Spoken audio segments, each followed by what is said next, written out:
नमस्कार, good morning. आप देख रहे हैं चैनल न्यूज और मैं हूं आपके साथ आर्या चतुर्वेदी। बुलेटिन की शुरुआत करेंगे इस वक्त की बड़ी खबर से। आज से 3 दिवसीय सेशल्स दौरे पर रहेंगे प्रधानमंत्री नरेंद्र मोदी। 29 जून तक प्रधानमंत्री नरेंद्र मोदी का यह दौरा रहने वाला है और ऐसे में सेशल्स सरकार की अधिकारी एंटोनिया चेरी का स्टेटमेंट भी सामने आया। उन्होंने कहा कि यह बहुत महत्वपूर्ण और सम्मान की बात है। भारत हमेशा सेशल्स के साथ खड़ा रहा, विकास की रीढ़ है और Bharat infrastructure, social sector, housing projects में भी अहम पार्टनर है। पीएम मोदी सेशल्स की आजादी की 50वीं सालगिरह पर यात्रा करेंगे। प्रधानमंत्री नरेंद्र मोदी आज से 29 जून 2026 को सेशल्स की राजकीय यात्रा करेंगे। सेशल्स के राष्ट्रपति डॉक्टर पैट्रिक हार्मनी के निमंत्रण पर यह यात्रा सेशल्स के राष्ट्रीय दिवस की स्वर्ण जयंती समारोह में मुख्य अतिथि के रूप में होगी। प्रधानमंत्री मोदी दूसरी बार हिंद महासागर के एक छोटे मगर महत्वपूर्ण द्वीप देश के दौरे पर जा रहे हैं और ये साल 2015 में भी सेशल्स गए थे। इस दौरान भारतीय रक्षा बलों की एक टुकड़ी और भारतीय नौसेना के 2 जहाज समारोह में भाग लेंगे। पश्चिम एशिया में चल रहे संकट और हॉर्मुज़ जलडमरू मध्य जैसे महत्वपूर्ण मार्गों पर बढ़ते तनाव ने वैश्विक समुद्री व्यापार को प्रभावित किया है और ऐसे में सेशल्स का रणनीतिक महत्व और भी बढ़ जाता है। यह हिंद महासागर में पश्चिमी हिस्से में एक छोटा द्वीपीय देश भारत के लिए ऊर्जा सुरक्षा और व्यापार मार्गों की दृष्टि से काफी अहम होने वाला है। तो आज प्रधानमंत्री नरेंद्र मोदी सेशल्स के लिए रवाना होंगे। 3 दिवसीय ये दौरा कई मायनों में अहम हो जाता है। रक्षा सुरक्षा हर सेक्टर को लेकर ये दौरा अहम माना जा रहा है। प्रधानमंत्री नरेंद्र मोदी आज सेशल्स के लिए रवाना होंगे। 29 जून तक का ये दौरा रहने वाला है। ऐसे में कई मायनों में ये दौरा महत्वपूर्ण हो जाता है।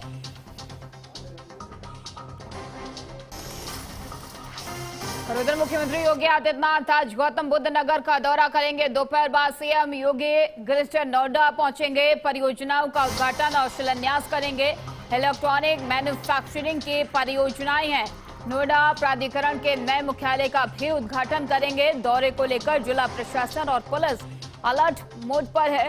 पुलिस कमिश्नर डीएम ने व्यवस्थाओं का भी जायजा लिया है और इस बीच मुख्यमंत्री योगी आदित्यनाथ आज गौतम बुद्ध नगर के दौरे पर रहेंगे। इसमें वो यमुना सिटी और नोएडा को कुल 9,228 करोड़ रुपए की औद्योगिक और विकास परियोजनाओं का शिलान्यास और लोकार्पण भी करेंगे।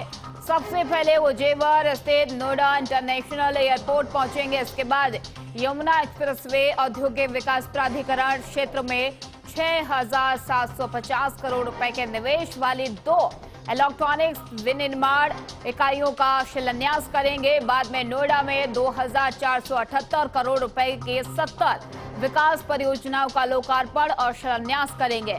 मुख्यमंत्री सेक्टर 10 स्थित इलेक्ट्रॉनिक्स मैन्युफैक्चरिंग क्लस्टर में एसेंट सर्किट प्राइवेट लिमिटेड की करीब 3,220 करोड़ रुपए की परियोजनाओं का भी शिलान्यास करेंगे और इस यूनिट में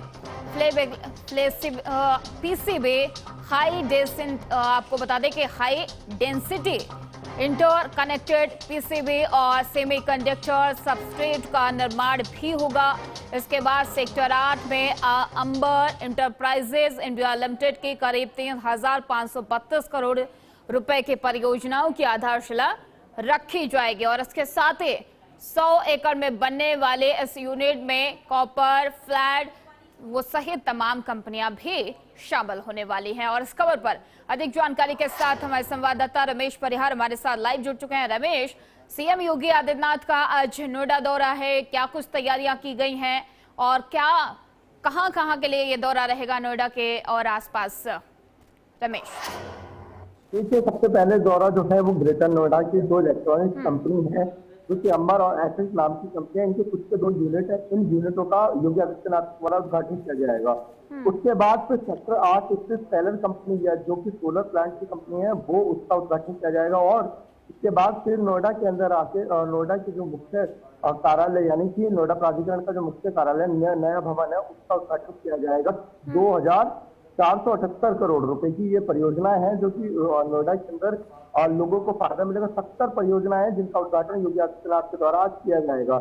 ये सारा कार्यक्रम जो सुबह के 11 बजे से शुरू हो जाएगा, उसके बाद योगी आदित्यनाथ के आगमन के बाद ये देर शाम 5 बजे तक पूरा ये कार्यक्रम चलेगा। इसके बाद योगी आदित्यनाथ दिल्ली की ओर लौट जाएंगे। तो ऐसे में अब बात करें, क्योंकि आगामी विधानसभा है 2027 को देखते हुए, और नोएडा और जो ये आसपास का इलाका, यानी कि जो ग्रेटर नोएडा यमुना प्राधिकरण का इलाका है, जो कि जेवर से सटा हुआ इलाका है, इस इलाके में जब इस प्रकार की जो कंपनियां आ रही है, यानी कि हजारों करोड़ की लागत से अगर वहां पे कंपनियां निर्माण कर रही हैं, सरकार उनका उद्घाटन कर रहे हैं, यानी कि योगी आदित्यनाथ खुद आकर उद्घाटन कर रहे हैं, तो ये बड़ी उपलब्धि होगी नोएडा वासियों के लिए। विशेष तौर पर ये नोएडा प्राधिकरण का जो कार्यालय, अभी तक जो कार्यालय में देखा सकते शहर में था, और जब भी किसान प्रदर्शन करते थे तो वहां थोड़ा सा जाने में परेशानी हो जाती थी और आसपास की सड़कें जाम हो जाती थी।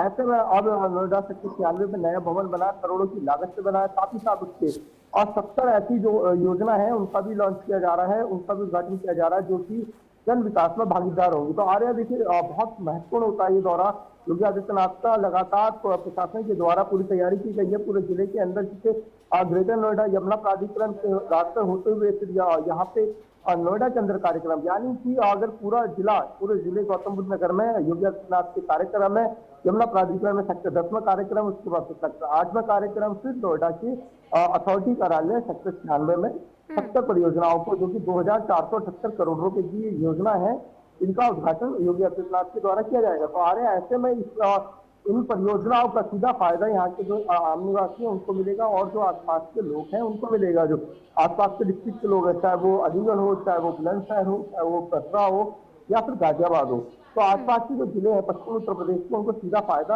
आता हुआ नजर आएगा। विशेष तौर पर हमने देखा यमुना के किनारे, यानी कि यमुना एक्सप्रेसवे के किनारे जो सिटी बताई जा रही है, जो कमर्शियल सिटी है, तो उसमें अगर इस तरीके का जब इतना बड़ा कहेंगे इन्वेस्टमेंट आया, तो इससे आसपास के लोगों को रोजगार मिलने की संभावना सीधे तौर पर मिल रही है। बिल्कुल रमेश, जानकारी ये भी मिल रही है कि सीएम योगी आदित्यनाथ गौतम बुद्ध नगर के साथ साथ जेवर एयरपोर्ट भी जाएंगे।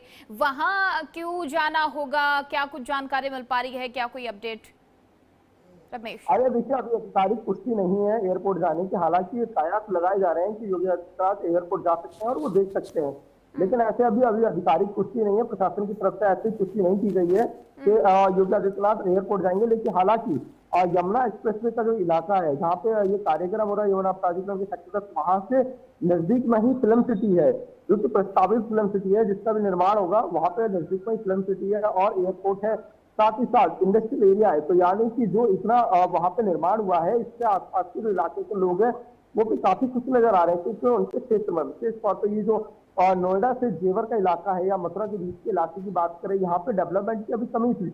लेकिन हमने देखा पिछले 5 सालों से जो डेवलपमेंट वहां हुआ है, पिछले 5 सालों 10 सालों में जो डेवलपमेंट हुआ है, वो काफी चिंतापूर्ण रहा है। यानी कि अगर हम कहें कि बहुत ही ज्यादा अच्छा रहा, लाभदायक भी रहा, क्योंकि आसपास के जो निवासी है, जेवर के आसपास के जो लोग स्थापित हुए हैं, जिनके घर इस अधिग्रहण में, भूमि अधिग्रहण में गए, उनके बच्चों को रोजगार मिलना स्वाभाविक की बात है। साथ ही साथ जो नोएडा के आसपास के जो जिले हैं, उनके युवा भी वहां आकर नौकरी करेंगे। तो ऐसे में जब प्राइवेट कंपनियां आती हैं और बड़े स्तर पे आती हैं, जो कि हजारों करोड़ की परियोजना है, और जब वो वहां पे कंपनियां स्थापित करती हैं, तो जो आसपास के युवा होते हैं उनको बड़ा रोजगार मिलता है। तो ऐसे में ये जो योजनाएं हैं, जैसे 70 योजना नोएडा के अंदर लॉन्च की जा रही है, तो इन योजनाओं से सीधा सीधा आम जनमानस को फायदा होता आ रहा है। सारी चीजें अगर देखा जाए तो 2027 को देखते हुए ये सारी चीजें की जा रही हैं, यानी कि 2027 की जो तैयारी है। बिल्कुल रमेश, क्योंकि आगामी चुनाव है, चुनाव को लेकर तमाम तैयारियां की जा रही हैं, हर पार्टी की तरफ से तैयारियां की जा रही है, लेकिन सीएम योगी आदित्यनाथ खुद धरातल पर हैं, अलग अलग जिलों में का वो दौरा कर रहे हैं, वहां की जनता से रूबरू हो रहे हैं, तमाम योजनाओं परियोजनाओं की सौगात दी जा रही है। ऐसे में अगर इसको सियासी आईने से देखा जाए, सियासी चश्मे से देखा जाए, कितना महत्वपूर्ण होने वाला है रमेश ये आगामी चुनाव के लिए, क्योंकि रोजगार एक बड़ी समस्या हो जाती है युवाओं के लिए और आम जनता के लिए। लगातार सवाल उठाए जाते हैं कि रोजगार की कमी है, लेकिन जो नई नई परियोजनाएं लाई जा रही हैं, चाहे फिर तमाम कंपनीज का लाना हो, उनका उत्तर प्रदेश में लाना हो, उन्हें स्टैब्लिश करवाना हो, माना जाए कि हर वर्ग को साधने की कोशिश है, खासकर युवाओं को साधने की एक कोशिश से कवायद मानी जाए रमेश। देखिए आर्य, अगर राजनीतिक बात करें, राजनीतिक रोटियां यहाँ पे पीछी जा रही है, यानी कि जो चुनावी बिगुल है, ये मान लीजिए चुनावी बिगुल उठ चुका है और पूरी तैयारी कर ली है सरकार के द्वारा। जो ये बड़ी परियोजनाएं हैं ये दी जा रही है आसपास के लोगों को, यानी कि जो नोएडा और तेवर इलाका है, यहाँ पे लोगों को बड़ी सौगात दी जा रही है। और इसके साथ साथ अगर हम बात करें हाईवे के किनारे प्रदेश भर में इस तरीके की इंडस्ट्रियल कॉरिडोर बनाए जा रहे हैं, चाहे वो बुंदेलखंड में बीडा हो या फिर जो डिफेंस कॉरिडोर हो, ये सारी चीजें जो बन रही हैं और जो इंडस्ट्रियल इलाके में और इंडस्ट्रियल एरिया में डेवलपमेंट हो रहा है, यानी कि जो औद्योगिक इकाइयां उनकी जो तरक्की हो रही है और औद्योगिक इकाइयों में बढ़ोतरी हो रही है, तो उससे कहीं ना कहीं आम लोगों को रोजगार मिलना स्वाभाविक की बात है। इससे रोजगार मिलेगा, साथ ही साथ रोजगार मिलने के बाद यहाँ का जो युवा है वो कहीं ना कहीं तरक्की करेगा। तो ऐसे में प्रदेश की तरक्की के लिए रोजगार बहुत जरूरी हो जाता है। जैसे कि हम नोएडा एनसीआर के इलाके की बात करें, जहाँ पे सबसे ज्यादा निजी कंपनियां, चाहे वो IT सेक्टर की कंपनियां, चाहे वो गारमेंट सेक्टर की कंपनियां और चाहे वो कल पुर्जे बनाने वाली कंपनियां, तो जब ये कंपनियां यहाँ स्थापित होती हैं तो एक एक कंपनी में कहीं से 100 मजदूर काम करते हैं तो कहीं से हजारों मजदूर काम करते हैं। तो ऐसे में जब मजदूर काम करते हैं तो स्वाभाविक की बात है आर्थिक स्थिति प्रदेश के लोगों की सुधरती है, उनके परिवार का जीवन यापन अच्छे से होता है। तो जो रोजगार है वो सीधा सीधा आपको कहीं ना कहीं टच जरूर करता है, हर आदमी को रोजगार टच करता है। तो ऐसे में जब रोजगार टच करता है तो इंसान की स्वाभाविक की बात है कि वो कहीं ना कहीं और सरकार को इस चीज का बेनिफिट मिलता हुआ नजर आएगा आगामी चुनाव में। क्योंकि जब रोजगार की बात आएगी तो आदमी जो भी है आम नागरिक है, उसको लगता ही है कि जो सरकार अगर उनके लिए कुछ अच्छा कर रही है तो वो भी सरकार को बदले में अपना शायद वोट दे।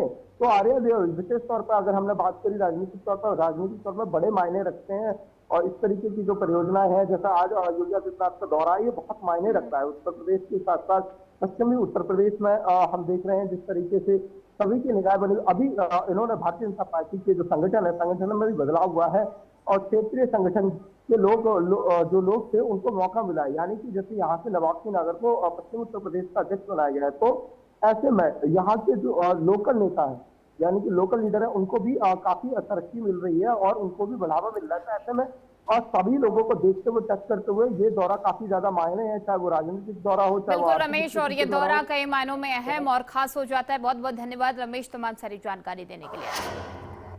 फिलहाल रुकेंगे एक छोटा सा ब्रेक के लिए, जल्द होंगे हाजिर। देखते रहिए चैनल न्यूज।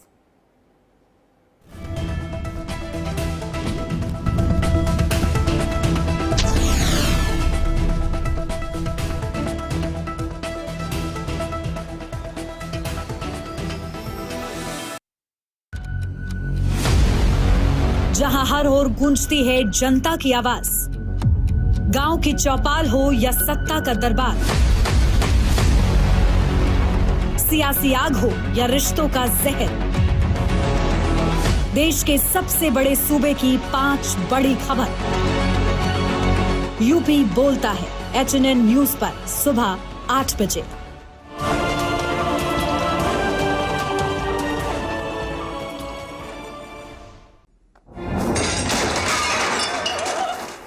फर्श की टाइल्स को चेंज करो, बड़ी स्लिपरी हैं। थर्मोकूल वॉशिंग मशीन। थर्मोकूल, इंडिया का नया अंदाज।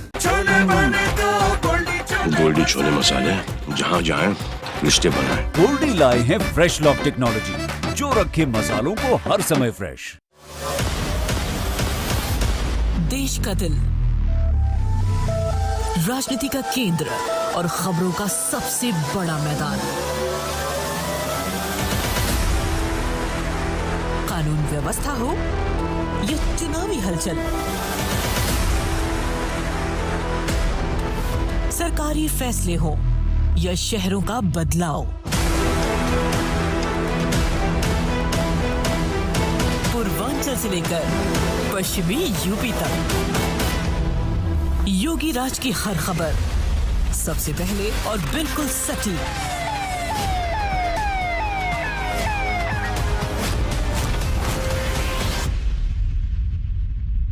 क्योंकि जब यूपी बोलता है तब पूरा देश सुनता है। किसी अपराधी और किसी माफिया की हैसियत नहीं जो सिर उठा करके सड़कों पर चल सके। HNN न्यूज पर।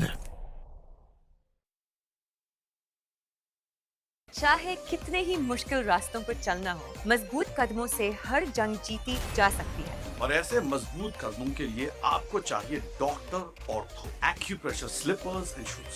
जो आपको हर पल देते हैं एक नई एनर्जी, मजबूती और दर्द से पूरी आजादी। डॉक्टर अब दर्द भी घुटने टेकेगा। Doctor ortho celebrates the release of Welcome to the Jungle. In cinemas from June 26.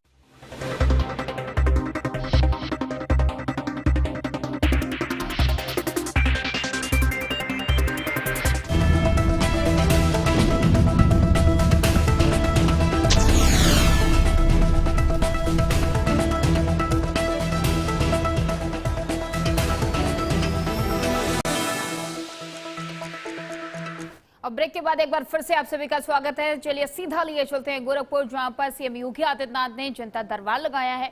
क्या कुछ तस्वीरें निकलकर सामने आ रही है, दिखाते हैं। दिखा रहे हैं जहां पर सीएम योगी आदित्यनाथ ने जनता दरबार हमेशा की तरह लगाया है। बड़ी संख्या में महिलाएं पहुंची हैं, अपनी अपनी फरियाद लेकर सीएम योगी आदित्यनाथ से रूबरू हो रही हैं। वो उनकी समस्याओं से रूबरू हो रहे हैं। हमेशा की तरह अधिकारियों को भी निर्देश दिए जा रहे हैं ताकि इन महिलाओं के और वहां पर जो फरियादी पहुंचे हैं उनकी समस्याओं का त्वरित निवारण किया जा सके। तो ये सीधा तस्वीरें आपको गोरखपुर से दिखा रहे हैं, जहां पर सीएम योगी आदित्यनाथ महिलाओं की समस्या सुन रहे हैं, उनसे रूबरू हो रहे हैं और बड़ी संख्या में दूर दूर से ये फरियादी महिलाएं पहुंची हुई हैं अपनी अपनी फरियाद लेकर। सीएम योगी आदित्यनाथ सभी से रूबरू हो रहे हैं, उनकी समस्याएं सुन रहे हैं और अधिकारियों को तुरंत निर्देश भी दिए जा रहे हैं ताकि उनकी समस्याओं का तुरंत निस्तारण और निवारण किया जा सके। सीएम योगी आदित्यनाथ अक्सर जब गोरखपुर पहुंचते हैं वो जनता दरबार लगाते हैं और जो पीड़ित लोग होते हैं वो वहां पहुंचते हैं और अपनी समस्याएं सीएम योगी आदित्यनाथ के समक्ष रखते हैं। ऐसे में सीएम योगी आदित्यनाथ उनकी समस्याएं सुनते हैं और उसे त्वरित निवारण के भी निर्देश देते हैं। चलिए खबरों में आगे बढ़ेंगे और इस बीच बड़ी खबर सामने आ रही है गोरखपुर से, जहां पर सीएम योगी आदित्यनाथ का गोरखपुर दौरे का तीसरा दिन है। आज दौरे के तीसरे दिन पूजा अर्चना करेंगे सीएम योगी आदित्यनाथ। साथ ही पंडित दीनदयाल उपाध्याय प्रशिक्षण महाअभियान 2 दिवसीय महाअभियान का शुभारंभ भी करेंगे सीएम योगी आदित्यनाथ। 3 दिवसीय दौरे पर हैं गोरखपुर के, आज तीसरा दिन है। ये दौरा कई मायनों में अहम हो जाता है क्योंकि आज दौरे के तीसरे दिन सीएम योगी आदित्यनाथ पूजा अर्चना करेंगे, पंडित दीनदयाल उपाध्याय प्रशिक्षण महाअभियान का शुभारंभ भी करेंगे। 2 दिवसीय महाअभियान का सीएम योगी आदित्यनाथ शुभारंभ करेंगे। तमाम तैयारियां कर ली गई हैं और गोरखपुर में सीएम योगी आदित्यनाथ पहुंचे हुए हैं। आज दौरे का उनके तीसरा दिन है और ऐसे में आज का दिन बेहद खास हो जाता है क्योंकि गोरखपुर में महाअभियान का शुभारंभ होने वाला है। 2 दिवसीय ये महाअभियान है, पंडित दीनदयाल उपाध्याय प्रशिक्षण महाअभियान है। कई मायनों में अहम और खास हो जाता है जिसका शुभारंभ सीएम योगी आदित्यनाथ करेंगे। सीएम योगी आदित्यनाथ गोरखपुर के दौरे पर हैं। दौरे का आज तीसरा दिन है। आज सीएम योगी आदित्यनाथ गोरखनाथ मंदिर में पूजा अर्चना करेंगे और तमाम तैयारियां कर ली गई हैं और साथ ही 2 दिवसीय महाअभियान का भी शुभारंभ सीएम योगी आदित्यनाथ करेंगे। तो इस बीच बड़ी जानकारी आपके साथ साझा कर रहे हैं। सीएम योगी आदित्यनाथ गोरखपुर के दौरे पर हैं। दौरे का आज तीसरा दिन है, जहां पर आज गोरखनाथ मंदिर में सीएम योगी आदित्यनाथ पूजा अर्चना करेंगे और इसके साथ ही महाअभियान का भी शुभारंभ करेंगे।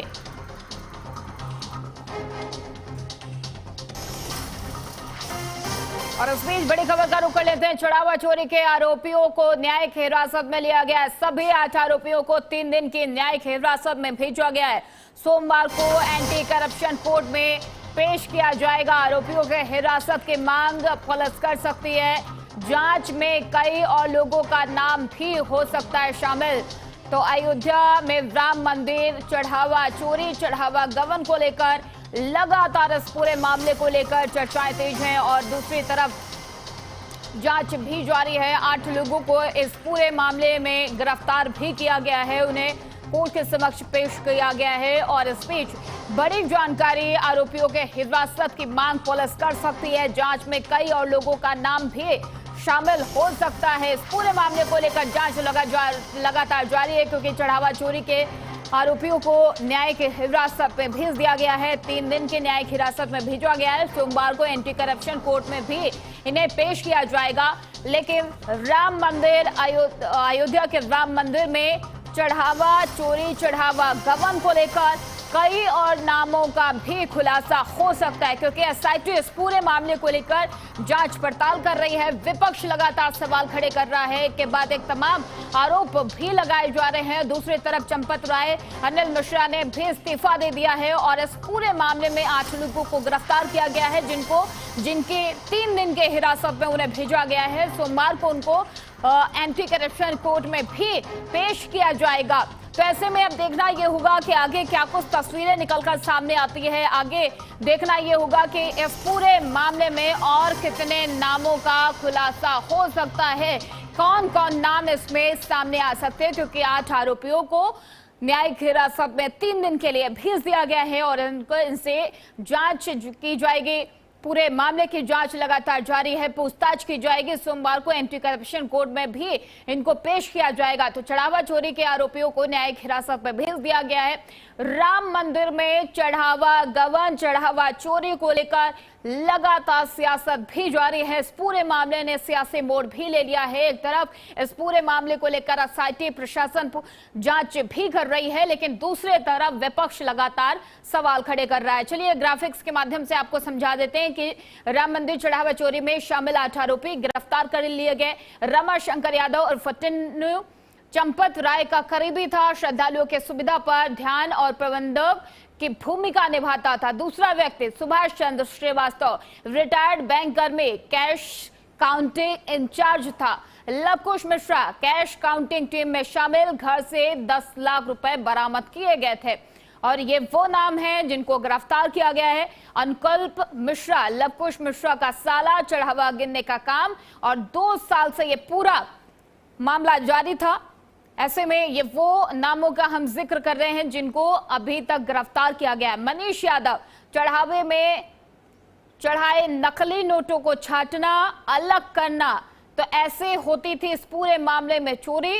ये वो नामों की डिटेल हम आपको बता रहे हैं ग्राफिक्स के माध्यम से, जिन आरोपियों को अभी तक गिरफ्तार किया गया है। छठा आरोपी अविनाश शुक्ला, राम मंदिर में चढ़ावे की गणना करना, दान राशि चुराने का भी इस पर आरोप है। तो गणने के दौरान यह खेल होता था और ऐसे में इस खेल का खुलासा अब हो चुका है। इन आरोपियों को गिरफ्तार कर लिया गया है। उनमें से एक है करुणेश पांडे, रमाशंकर मिश्र, दान पात्रों की निगरानी और संचालन। ये वो 8 नाम हैं जो राम मंदिर चढ़ावा चोरी में शामिल हैं। इन 8 आरोपियों को गिरफ्तार भी कर लिया गया है, 3 दिन के हिरासत में भी भेज दिया गया है और मंडे को यानी कि सोमवार को इनको एंटी करप्शन कोर्ट में भी पेश किया जाएगा। लेकिन कैसे इस पूरे खेल का खुलासा हुआ है वो अब आप लोगों के सामने है। एसआईटी इस पूरे मामले को लेकर अभी और भी जांच कर रही है। देखना यह होगा कि इन 8 नामों के अलावा क्या और बड़े नाम भी इसमें शामिल हो सकते हैं, क्योंकि दूसरी तरफ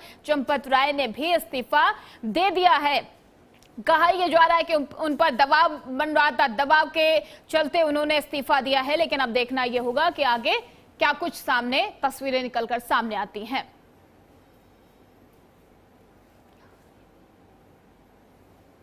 तो इस बीच